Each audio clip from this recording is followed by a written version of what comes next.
Hello, কি অবস্থা সবার? আজকে আমরা কমপ্লিটিং সেন্টেন্সের খুবই গুরুত্বপূর্ণ তিনটি ব্যবহার সম্পর্কে জানবো। তো প্রথমে আমরা সো ডট ডট দ্যাট এর নিয়মটি দেখে নেই। সো ডট ডট দ্যাট এর অর্থ হচ্ছে আতই যে, ঠিক আছে? তো স্ট্রাকচারটা দেখে নেই। স্ট্রাকচার হচ্ছে সো প্লাস অ্যাডজেক্টিভ অথবা adverb plus that plus subject plus can অথবা মে প্লাস ভি ওয়ান। তো প্রেজেন্টে সো এর আগের অংশ যদি প্রেজেন্টে থাকে অথবা ভি ওয়ান থাকে ভার্ব, সেই ক্ষেত্রে আমরা এটা। আর সো এর আগে যদি পাস্ট টেন্স অথবা ভি টু থাকে, সেই ক্ষেত্রে আমরা এটা। সো ডট ডট দ্যাট এর মাঝখানে আমার অ্যাডজেক্টিভ অথবা অ্যাডভার্ব যে কোনো একটা বসতে পারে। এবং আমার মেনলি লাগে হচ্ছে দ্যাট এর পরের অংশ। পরীক্ষায় আমার দ্যাট এর পরের অংশ কমপ্লিটিং সেন্টেন্সে পূরণ করতে হবে। তো আমি দেখবো সো এর আগের অংশ যদি আমার ভি ওয়ানে থাকে, তাহলে আমি সাবজেক্টের পরে ক্যান দিব অথবা মে দিতে পারি। আর যে সো এর পূর্বের অংশ যদি আমার ভি টু থাকে বা পাস্ট ফর্মে থাকে, সেই ক্ষেত্রে আমি সাবজেক্টের পরে কুড অথবা মে দিতে পারি। আর ক্যান কুড যেহেতু মডাল ভার্ব, এই দুইটার পরে আমার ভার্বের বেস ফর্ম বসবে। আমরা এক্সাম্পল দেখলে বিষয়টা আরো বেশি ক্লিয়ার হবে। যেমন হচ্ছে he is so weak that he can not walk. সে এতই দুর্বল যে সে হাঁটতে পারে না। তো সো এবং দ্যাট এর মাঝখানে একটা আমার অ্যাডজেক্টিভ উইক বসছে। উইক মানে দুর্বল। দ্যাট এর পরের অংশ আমার কমপ্লিট সেন্টেন্সে পূরণ করতে হয়, যেহেতু এখানে সাবজেক্ট, তারপর হচ্ছে can not plus V one. কেন ক্যান নট হলো? কারণ হচ্ছে এখানে ইজ আছে। এখানে যে ওয়াজ থাকতো আমরা কুড নট দিতাম। ক্যানের পরিবর্তে আমরা মেও দিতে পারি। ঠিক আছে? আর হচ্ছে ক্যান মে দুইটা মডাল ভার্ব, এই জন্য আমরা ভি ওয়ান ইউজ করছি। ভি ওয়ান হচ্ছে ভার্বের বেস ফর্ম। আরেকটা জিনিস মনে রাখতে হবে, সো ডট ডট দ্যাট এর ক্ষেত্রে দ্যাট এর পরের অংশ সবসময় নেগেটিভ হবে, ক্যান নট হবে। ঠিক আছে? শুধু ক্যান দিলে হবে না, নেগেটিভ অর্থ প্রকাশ করে।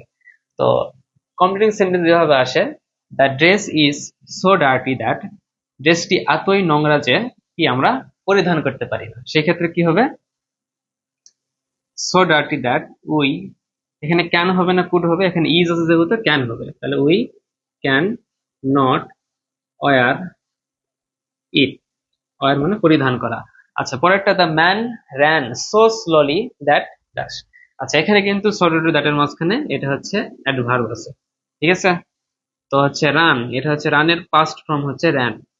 ঠিক আছে? ভি টু আছে, তো এখানে আমরা কুড দ্বারা করতে হবে। The man ran so slowly that, এতই ধীরে হাঁটছিল যে হি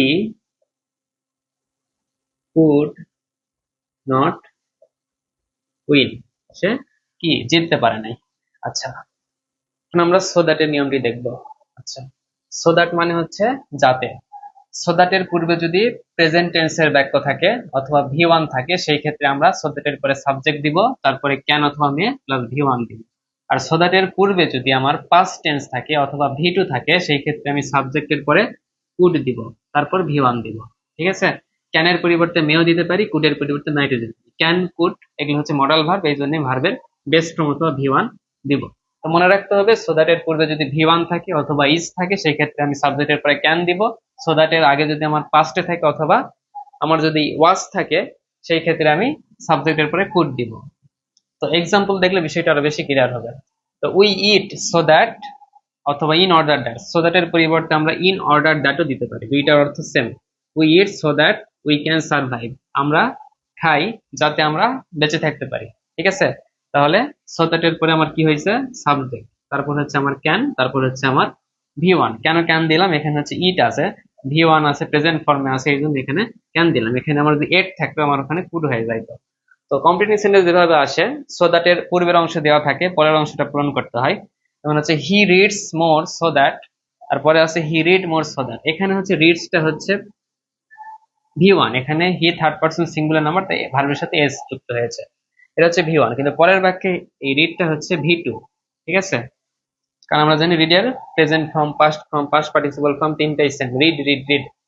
হি রিডস মোর সো দ্যাট, সে পড়াশোনা করে, অধিক পড়াশোনা করে যাতে he can pass in the exam, অথবা he can do well in the exam. আচ্ছা, পরেরটা হচ্ছে তো পাস্ট ফর্ম, সেক্ষেত্রে কি হবে? He could pass in the exam. আচ্ছা, এখানে রিডস আছে এই জন্য ক্যান হয়েছে, এখানে রিড আছে পাস্ট ফর্ম আছে এই জন্য এখানে কুড হয়েছে। আর পাস্টটা হচ্ছে ভি ওয়ান, ক্যান কুডের পরে ভি ওয়ান বসে। 3 নম্বর হচ্ছে হি ওয়েন্ট টু মার্কেট, সে মার্কেটে গিয়েছিল, পরে আছে he could by T shirt. এখানে আমরা দেখতে পাচ্ছি subject plus could plus V one, এই স্ট্রাকচার আমরা জানি। এবং পরে একটা বাক্য আছে, আগে একটা বাক্য আছে, পরে একটা বাক্য আছে, মেনলি হচ্ছে দুইটা ক্লোজের মাঝখানে গ্যাপ আছে। তো এই স্ট্রাকচারের সাথে মিলে যায়, সেই ক্ষেত্রে আমরা এখানে সো দ্যাট দিতে পারি। এটা হচ্ছে কানেক্টরে এইভাবে আসে, ঠিক আছে। এছাড়া রাইট ফর্ম ভার্বে এই স্ট্রাকচারটা আসতে পারে। এখন আমরা অ্যাজ দো অ্যাজ ইফ এর ব্যবহার শিখবো, চলো দেখি। আচ্ছা, অ্যাজ ইফ অথবা অ্যাজ দো দুইটাই সেম, দুইটার অর্থ হচ্ছে এমন যেন, ঠিক আছে। অনেক বইয়ে দেখবে শুধুমাত্র যেন আছে, অথবা এমন যেন, অথবা শুধু যেন। তো অ্যাজ দো অ্যাজ ইফ এর প্রথম অংশ যদি প্রেজেন্ট ইনডিফিনিট টেন্স থাকে, তাহলে পরের অংশ পাস্ট ইনডিফিনিট টেন্স। আর প্রথম অংশ যদি পাস্ট ইনডিফিনিট হয়, পরে পাস্ট পারফেক্ট। মানে হচ্ছে অ্যাজ ইফ অথবা অ্যাজ দো এর প্রথম অংশ যদি ভি ওয়ান থাকে, তারপরের অংশ ভি টু। আর প্রথমে ভি টু থাকলে পরে পাস্ট পারফেক্ট, মানে হ্যাড প্লাস ভি থ্রি। আচ্ছা, মনে রাখতে হবে অ্যাজ দো এবং অ্যাজ ইফ এর ক্ষেত্রে আমরা যদি বি ভার্ব ইউজ করতে চাই পরের অংশে, আমাদের সবসময় ওয়ার ইউজ করতে হবে, ওয়াজ ইউজ করা যাবে না। এই জিনিসটা মনে রাখতে হবে। আচ্ছা, চলো আমরা এক্সাম্পল দেখি। যেমন হচ্ছে he acts as if he knew everything. সে এমন অ্যাক্ট করে, এমন ভান করে যে যেন সে কিছুই জানে না, ঠিক আছে। অথবা হি নিউ এভরিথিং, যে সবকিছুই জানে।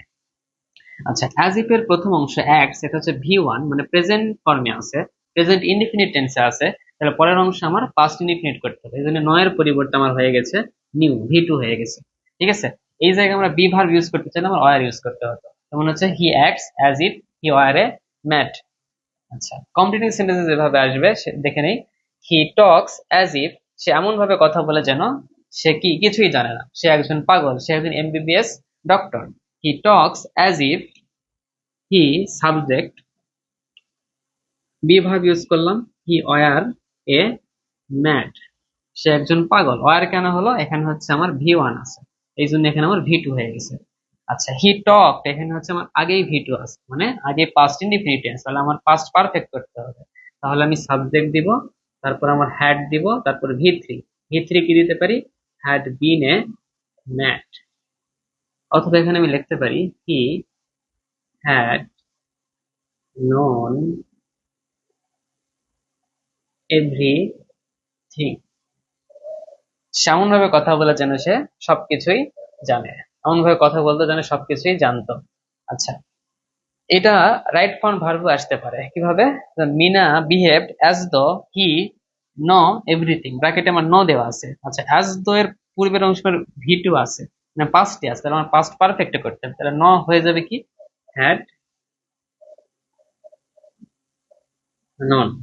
ঠিক আছে, আশা করি বুঝতে পারছো।